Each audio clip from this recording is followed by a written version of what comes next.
Ora, bom dia, espero que esteja tudo bem desse lado. Sou o Ricardo e este será o episódio 5 do podcast Talvez Incomode, que é sobre livros e histórias. Eu não queria estar sempre com este início, mas tenho mesmo que agradecer. É que tem vindo a acontecer uma espécie de rotina em que recebo sempre um feedback diferente, todas as semanas, diferente e de pessoas diferentes, todas as semanas, e por muito simples que seja, surpreende-me e faz-me o dia. É estranho, mas é isso que realmente acontece e sinto. Portanto, mais uma vez, obrigado a todos. Vamos lá ao conteúdo deste episódio com o título Desculpa, mas isto é a minha biografia. Vamos lá começar pelo que me levou até ao livro de que vou falar hoje. Na altura, antes deste livro, só tinha lido livros com, no máximo, 300 páginas. E ficava sempre curioso quando via alguém com livros enormes, até pensava que não valeria a pena ler livros tão maçudos. E agora que penso nisso, acho que tinha também aquela característica que nos é incutida atualmente, ou seja, preferir coisas e estímulos rápidos. Isto pode parecer até um paradoxo, porque ler um livro, mesmo que tenha só 100 páginas, já é uma atividade que nos obriga a parar e estar presentes. Mas é aí que eu quero chegar. Mesmo dentro do bom universo da leitura, eu não tinha paciência para livros com maior volume. Queria contrariar isso, quase com um desafio autoproposto, mas estava confuso sobre qual livro escolher. Foi então que, nessa mesma altura, vi uma entrevista antiga, penso que foi no Expresso, onde o Rodrigo Guedes Carvalho era o entrevistado. Para quem não conhece, ele apresenta o Jornal da Noite na SIC e também escreve livros, embora por acaso eu ainda não tenha lido nenhum livro de sua autoria. Nesta entrevista, que era bastante descontraída, lembro-me do entrevistador lhe perguntar se ele se lembrava do momento que começou a gostar de ler e escrever. Ele disse, quase de forma direta, o nome do livro de que vou falar neste episódio e acrescentou algo que me deixou mesmo interessado em comprá-lo e lê-lo.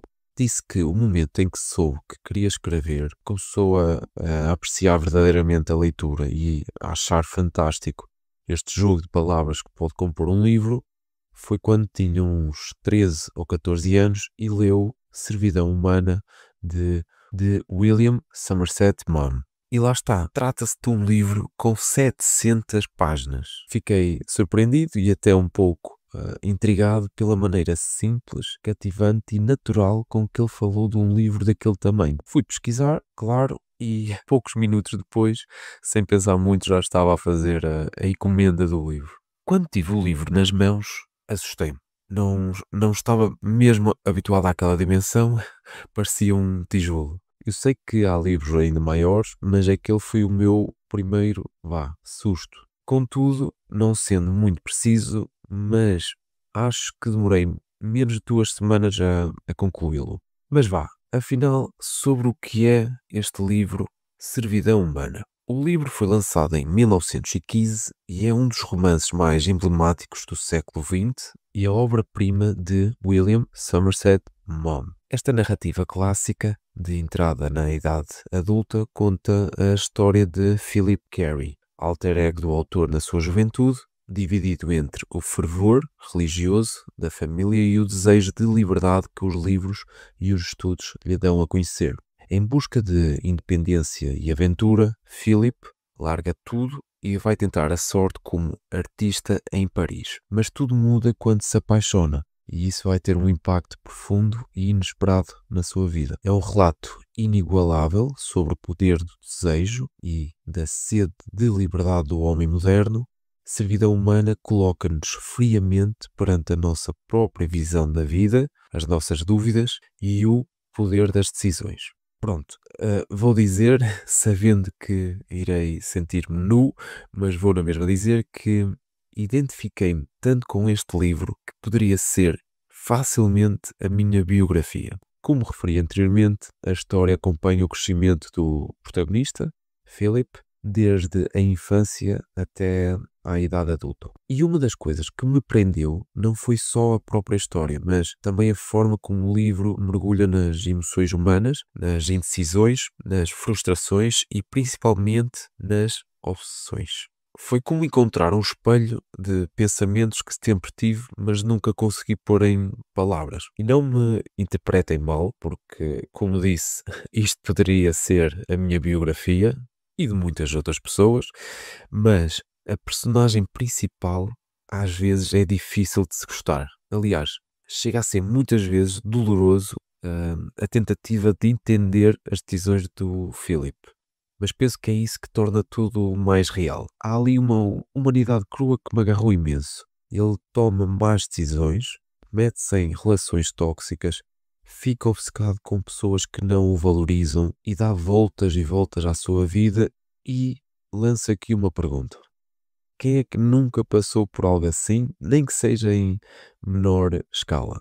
Pois, fiquem aqui com esta questãozinha. Pensei que ia ser algo denso, difícil de acompanhar, talvez até aborrecido em certas partes, mas não foi nada disso. A forma como o autor escreve é muito envolvente, não há pressa, mas também penso que não há aborrecimento. Claro que não é um livro leve e o ritmo pode não ser acelerado, talvez por ter aquela narrativa clássica, mas há ali qualquer coisa. Aliás, fui com este livro que comecei a ler mais clássicos e um fã de clássicos. Talvez tenha sido aquele tom de sinceridade emocional que fez com que eu, mesmo sendo o meu primeiro tijolo, desfrutasse imenso da leitura. E recordo-me bastante bem o momento que terminei o livro, porque foi algo engraçado. Estava num voo de Porto para Dublin e estava sentado no lugar do lado do corredor. No meio e na janela estava um casal velhinho e fofo, que eram irlandeses. Não falei rigorosamente nada com eles durante o voo, mas observei que eles eram simpáticos. Quando aterramos e ainda estávamos à espera que o avião parasse, o senhor de casal virou-se para mim e perguntou: "O que achaste do livro?" Gostei, e quando ele faz essa pergunta, eu gostei do pormenor de ele ter reparado que eu tinha acabado a leitura naquele voo. Mas, sem pensar muito, respondi-lhe dizendo que não gostei de ter terminado, não queria que acabasse. Ele riu-se e disse que ainda não tinha lido aquele livro, mas já tinha lido outros do mesmo autor. Eu sorri e disse-lhe que de certeza que iria gostar deste. E pronto, foi esta a minha experiência com Servidão Humana, um livro que me virou do avesso e que me incomodou bastante, embora fez-me sentir mais tranquilo e, sobretudo, compreendido. Vou só confessar uma coisa, que ao longo da leitura deste livro acabei por escrever umas 10 páginas, mais ou menos. Ou seja, eu revia-me tanto com o percurso de vida do Philip, claro, numa proporção diferente, que foi bastante terapêutico para mim. Foi como recriar uma narrativa mais saudável sobre algumas das minhas vivências. E aí é que está o poder dos livros, penso eu. Ou seja, ajudam-nos a dar mais sentido à nossa própria vida. Pronto, e terminamos aqui. Vamos já à palavra do episódio. A mania do intelectual. A palavra que escolhi é purgação. A palavra vem do latim purgatio, purgationis, que deriva do verbo purgare, que significa limpar, purificar, purgar. Purgação é o processo pelo qual alguém procura se libertar de culpas ou faltas morais, seja por meio de arrependimento, sofrimento, confissão ou penitência, com o objetivo de alcançar uma forma de purificação interior ou redenção. Acho que se adequa ao episódio. Podia ter ido por outras palavras, mas eu gostei desta. Como eu tenho vindo a fazer, a partilhar algumas coisas que acontecem durante a semana que gravo, hoje vou partilhar só duas coisas que aconteceram. A primeira é a resposta à pergunta que deixei no último episódio: que tipo de leitor sou e qual o ambiente e postura em que normalmente gosto de ler. Então, já li bastante em formato digital, mas prefiro o livro físico. Gosto daquele cheio característico dos livros e a Vinted veio mesmo ajudar nisso, com a facilidade de comprar livros em segunda mão e muito baratos. E sou aquele tipo de leitor que cria uma relação meio atrevida com os livros. Ou seja, eu sublinho, eu escrevo notas, colo etiquetas de várias cores. Enfim, o livro muda de aspecto. Gosto de pensar que um dia alguém vai pegar num dos livros da minha pequena biblioteca e vai ficar curioso com as frases que sublinhei. Há algo bonito nessa ideia, porque já me aconteceu pegar em livros da biblioteca que tecnicamente não deviam estar sublinhados, mas estavam, e aquelas marcas e notas fizeram-me pensar em quem teria sido a pessoa que leu aquilo. Eu gosto genuinamente dessa ligação invisível e um pouco íntima entre leitores. Quanto ao ambiente, consigo ler em quase todos os sítios públicos, desde que tenho os fones com cancelamento de ruído. Sem eles, não consigo focar da mesma forma. Mas o meu sítio favorito é no quarto, sentado confortavelmente no puff, às vezes em posições bem estranhas, admito, e muitas vezes com a companhia da pequena cadela da minha mãe, que faz questão de se deitar em cima das minhas pernas. E é engraçado porque quando quero sublinhar algo, ela está sempre ali, meio que a atrapalhar, e eu penso que ela já se está a aborrecer com isto, mas no fundo temos ali um pacto saudável. Também tenho o hábito de ler antes de adormecer, já deitado na cama, e iluminado por uma daquelas luzes com bateria. E confesso que fico mesmo chateado comigo quando estou super embrenhado no livro e de repente a luz começa a falhar porque me esqueci de a carregar. Enfim, pequenos dramas de leitor. E a segunda coisa a partilhar é sobre um evento que estive presente no último domingo. Eh, É um evento que é promovido pela Biblioteca Flor Bela Espanca em Matosinhos, que estão a organizar várias conversas e iniciativas com convidados muito bons, desde Walter Ugumem, Ricardo Aruz Pereira e Bruno Nogueira, e é aqui que eu quero falar. Pronto. No passado domingo eu fui assistir a uma conversa que o Bruno Nogueira e o Filipe Melo estiveram presentes. Conversa essa que, na minha opinião, foi moderada excepcionalmente pela Isabel Lucas e foi bastante divertido porque foi quase como estar a assistir ao vivo um dos episódios do podcast do Bruno Nogueira.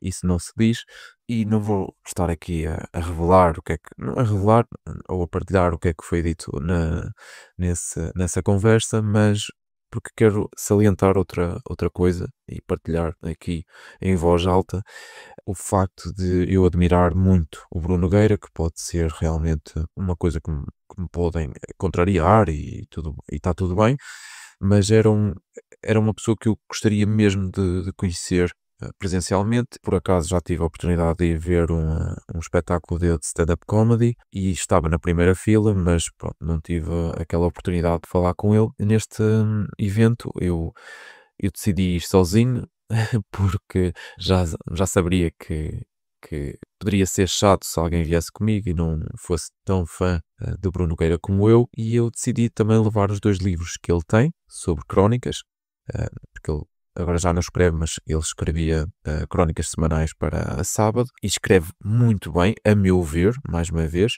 e ainda por cima identifico-me tanto com a linha de escrita que ele tem e com o que ele escrevia. Pronto, e comprei os livros, claro, tenho aqui na minha biblioteca, e admito que ao assistir à conversa parecia um miúdo que tem alguém como ídolo e não se sabe bem reagir, parece mesmo uma criança, um miúdo, mas eu estava também, era ansioso que terminasse essa conversa, porque parti do princípio que eles iriam assinar os livros ou falar com algumas pessoas depois do evento. E assim foi quando a moderadora deu por terminado, disse que o Bruno e o Filipe iriam estar fora da sala a assinar os livros. Então eu dirigi-me rapidamente para essa fila e nessa fila demorei mais ou menos uns 15 minutos e reparei que eles davam mesmo atenção às pessoas que iam lá, falavam ali, nem que fossem uns 3, 4 minutos, mas pronto, havia esse momento quase íntimo entre o leitor e o fã com eles.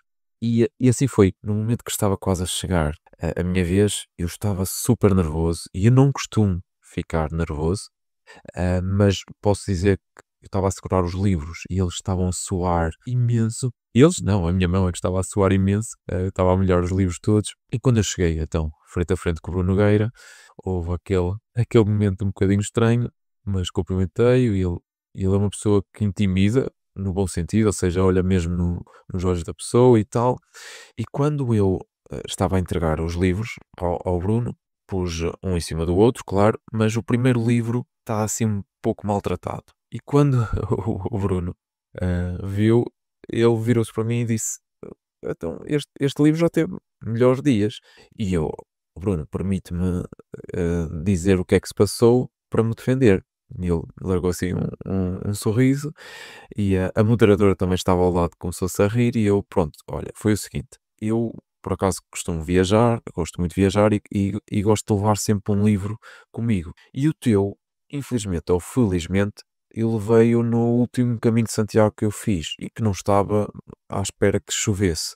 Mas houve um dia que choveu e o livro molhou-se e eu não o protegi, peço desculpa, mas pronto, depois ficou com essa marca. Na altura eu desvalorizei porque também não gosto de pensar muito nisso, mas fiquei um pouco triste porque gosto do livro, mas estão aí as letras todas e pronto, olha, e ficou assim. E ele virou-se para mim e ele, então, o que estás-me a dizer é que este livro tem outra história para além das histórias que estão, das histórias ou dos textos que tem aqui presentes no livro. E eu, é mais ou menos isso. E ele, por favor, não tentes recuperar e tornar melhor este livro. Este livro está bom assim, eu aceito com essa justificação, por isso está tudo bem. Ok. E nós ainda falamos ali um bocadinho do Caminho de Santiago, enquanto ele estava a escrever e a assinar os livros.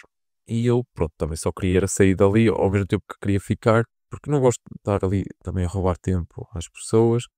Ainda por cima estava uma fila enorme e acabo, pronto, depois por me despedir e foi ali um bom momento na despedida. Despeço-me também do Filipe Melo e vir-me e vou contra a pessoa que vinha. Pronto, estava tão na lua. E quando depois só queria sair então do edifício e para o meu carro. E quando eu chego ao carro, decido ver o que é que ele escreveu. Então, ele no meu primeiro livro, no livro que está marcado, ele escreveu uma coisa simples, mas para mim foi tão simbólico e tão reconfortante que vou partilhar convosco. Ele escreveu: Caro Ricardo, este livro sobreviveu ao Caminho de Santiago. Um abração, Bruno Nogueira. Ou seja, até me estou a arrepiar aqui, mas, ou seja, ele deu atenção à nossa conversa e fez uma dedicatória consoante isso.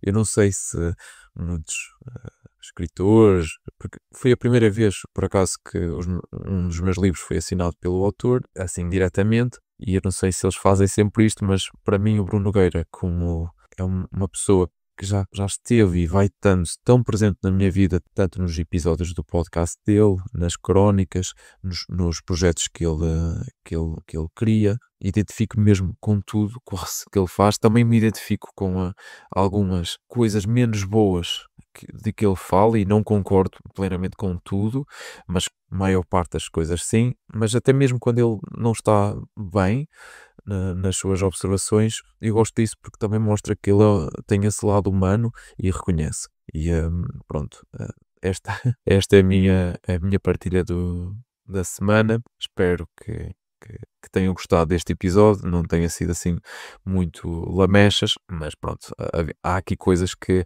eu gostaria de partilhar e assim eu fiz. E pronto, é isto. Tenham uma boa semana. Até lá tenham umas boas leituras e se tiverem coragem, leiam este tijolo de que falei neste episódio. E pronto, muito obrigado e até já.